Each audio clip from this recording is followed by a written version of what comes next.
नमस्कार मित्रांनो, मी दीपक वळवी. मित्रांनो, आजच्या या व्हिडिओत आपण पाहणार आहोत परिवहन समिती प्रोसिडिंग लेखन व इतिवृत्त लेखन माहे एप्रिल 2025 करिता सभा क्रमांक 11 साठी या ठिकाणी प्रोसिडिंग लेखन करण्याचा प्रयत्न केलेला आहे. मित्रांनो, त्याआधी जर आपण या चॅनलला नवीन असाल तर लाईक करा, आपल्या मित्रांना हा व्हिडिओ शेअर करा आणि या चॅनलला सबस्क्राईब करायला विसरू नका. मित्रांनो, आपणास जर या परिवहन समितीची PDF किंवा वर्ड फाईल हवी असेल, डिस्क्रिप्शनमध्ये जी लिंक दिली आहे त्यावरनं आपण हे प्राप्त करू शकता. या ठिकाणी शाळा केंद्र तालुका जिल्हा आपणास टाकून घ्यायचा आहे. या ठिकाणी मी 17 एप्रिल 2025ला ही सभा घेतलेली आहे, म्हणून ती तारीख या ठिकाणी टाकून घेतलेली आहे. ठराव किंवा ठरावाचा तपशील थोडक्यात या पद्धतीने लेखन करून घ्यायचा आहे. दिनांक 17 एप्रिल 2025 रोजी शाळा या ठिकाणी शाळेचं नाव टाकून घ्यायचं आहे. यांच्या अध्यक्षतेखाली परिवहन समितीची सभा घेण्यात आली. सदर सभेसाठी श्री टिंबटिंब शाळेचे मुख्याध्यापक उपस्थित होते. या पद्धतीने थोडक्यात प्रस्तावना करून घ्यायची आहे. सभेचा पहिला विषय या ठिकाणी मी घेतलेला आहे मागील सभेचे इतिवृत्त वाचन करणे. 11वी सभा आणि पहिला विषय आहे सभेत मागील सभेचे इतिवृत्त वाचून कायम करण्यात आले. दुसरा विषय या ठिकाणी मी घेतलेला आहे रहदारीच्या अडचणी व त्यावर उपाय यासाठी पालक संवाद बैठक. फार महत्त्वाचा असा हा विषय आहे. दुसरा विषय आहे रहदारीच्या अडचणीवर उपाय शोधण्यासाठी पालक संवाद बैठक आयोजित करणे ही एक उत्तम शाळा पालक सहकार्याची पद्धत आहे, असे परिवहन समितीचे अध्यक्ष यांनी यावेळी सांगितले.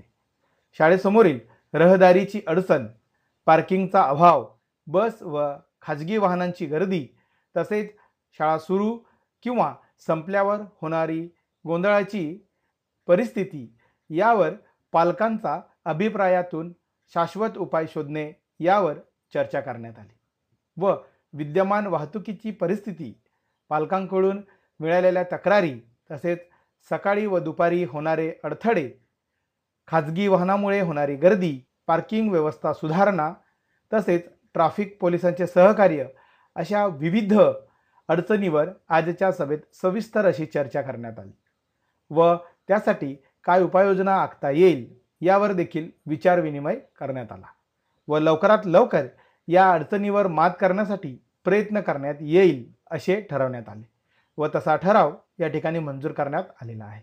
या ठिकाणी सूचक अनुमोदक आपणास टाकून घ्यायचा आहे. पुढील विषय मी घेतला आहे विषय क्रमांक 3 नवीन शैक्षणिक वर्षातील नवीन रूटसाठी मागणी. फार महत्त्वाचा असा हा परिवहन समितीमधला विषय आहे.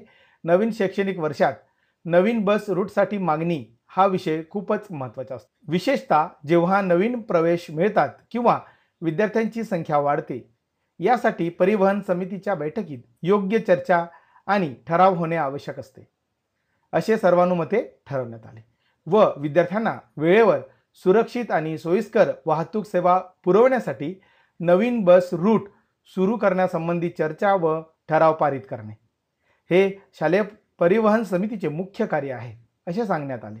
नवीन भागामधून प्रवेश घेतलेल्या विद्यार्थ्यांची यादी करणे व विद्यमान रूटवर वाढलेली गर्दी यांचा देखील विचार करण्यात आला.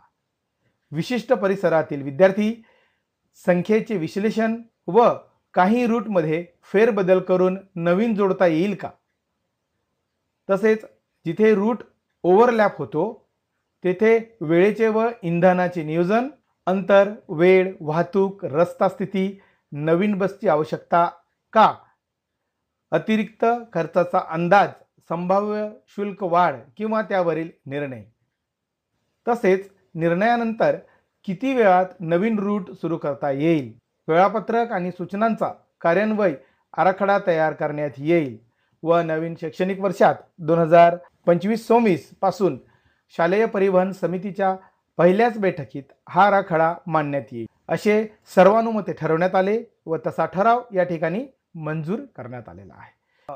पुढील विषय मी घेतला आहे विषय क्रमांक 4 RTO नियमानुसार वाहनांची तपासणी. फार महत्त्वाचा असा हा देखील विषय आहे. शालेय विद्यार्थ्यांच्या सुरक्षिततेसाठी RTO नियमानुसार शालेय वाहनांची तपासणी करणे आवश्यक आहे आणि यासाठी परिवहन समितीत ठराव संमत करण्यात आला. RTO नियमानुसार शालेय वाहनांची तपासणी करण्याबाबत ठरवण्यात आले की विद्यार्थ्यांच्या सुरक्षिततेच्या दृष्टीने शाळेचे सर्व शालेय वाहने जसं स्कूल बस आहे, व्हॅन आहे यांची तपासणी RTO प्रादेशिक परिवहन कार्यालय यांच्या नियमानुसार करण्यात यावी। वाहनांचे फिटनेस प्रमाणपत्र, वैध परवाने, परमिट, इन्शुरन्स, PUC इत्यादी, चालकांचे ड्रायव्हिंग लायसन्स आणि पात्रता तपासणी, CCTV व GPS यंत्रणा कार्यरत आहेत का याची खात्री, आपत्कालीन सुविधा, वाहनांवर स्कूल बस असे स्पष्टपणे लिहिलेले आहे का याची तपासणी करणे, तसेच रस्ता सुरक्षा नियमांचे पालन, सीट बेल्ट, वाहन मर्यादा इत्यादी शाळेच्या प्रशासकीय विभागाने जून महिन्याच्या पहिल्या आठवड्यात संबंधित वाहनांची RTO नियमानुसार तपासणी करून त्यांचा अहवाल परिवहन समितीकडे सादर करावा, असा हा ठराव सर्व सहमतीने मंजूर करण्यात आला। या ठिकाणी सूचक अनुमोदक आपणास टाकून घ्यावायचा आहे। पुढील विषय मी घेतला आहे विषय क्रमांक 5, बस शुल्कावर नवीन शैक्षणिक वर्षातील चर्चा।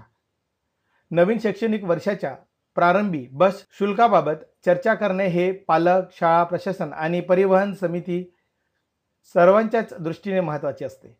यामध्ये पारदर्शकता, खर्चाचे विश्लेषण आणि पालकांचा विश्वास कायम राखणे आवश्यक आहे, असे परिवहन समितीचे अध्यक्ष यांनी सांगितले। व नवीन शैक्षणिक वर्षासाठी बस शुल्क निर्धारण व त्यावरील चर्चा करण्यात आली।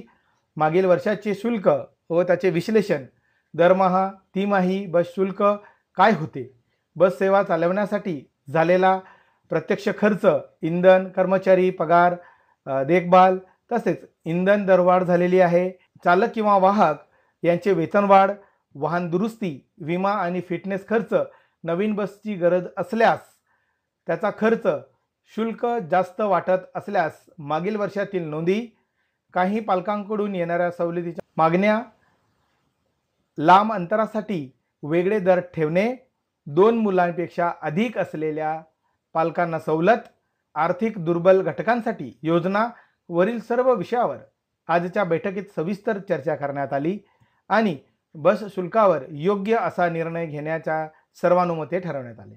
नवीन शैक्षणिक वर्षाच्या सुरुवातीला पहिल्या बैठकीत याबाबत नियोजन व आराखडा तयार करून समितीसमोर मंजुरीसाठी ठेवण्यात येईल असे ठरवण्यात आले व तसा ठराव या ठिकाणी मंजूर करण्यात आलेला आहे। या ठिकाणी सूचक अनुमोदक टाकून घ्यायचा आहे। मी या ठिकाणी 1 ते 5 विषय घेतलेले आहे। आपणास जर 1-2 विषय आवश्यक वाटत असेल तर ते या ठिकाणी टाकून घ्यायचे आहे। मी शेवटचा विषय घेतला आहे ऐन वेळेसच्या उपस्थित होणारे विषय। ऐन वेळेसच्या विषयावर सखोल चर्चा करून श्री टिंबटिंब यांनी सभेस उपस्थित सर्व सदस्यांचे आभार व्यक्त केले।